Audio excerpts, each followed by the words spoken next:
شبی در کنج تنهایی میان گریه خوابم. به بزم اختران رفتم ولی در عالم رویا درخشان محفل دیدم چو بزم اختران روشن. محمد همچو خورشیدی نشسته اندر آن بالا. روان انبیا با او، علی شیر خدا با او، تمامی اولیا با او، همه پاک و همه بالا. ز خود رفتم در آن محفل، تپیدم چون تنی بسمل، کشیدم ناله از دل، زدم فریادی وا ویلا. که ای فخر رسول احمد، برون شد رنج ما از حد، دلم دیگر به تنگ آمد ز بازی های این دنیا.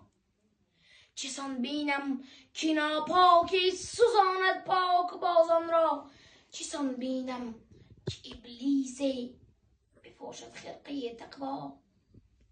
غریب و خانه ویرانم، فدایت این تن و جانم، مبادا نقد ایمانم رود از کف در این سودا. به شکوه چون لبم وا شد، حکیم خزنه پیدا شد، بگفتا بسته کن دیگر دهان از شکوه بیجا. عروس حضرت قرآن نقابان گه براندازد، که دارالملک ایمان را مجرد بیند از غوغا. سنایی رفت و پنهان شد، مرا رایا پریشان شد، خیال از اوج پایان شد، فرو افتادم از بالا. نه محفل بود و نه یاران، نه غمخوار گنهکاران، ز ابر دیدم باران فرو بارید بی پروا. اتاقم نیمه روشن بود، کتاب چند با من بود، گشودم گنج حافظ را که یابم گوهری یکتا.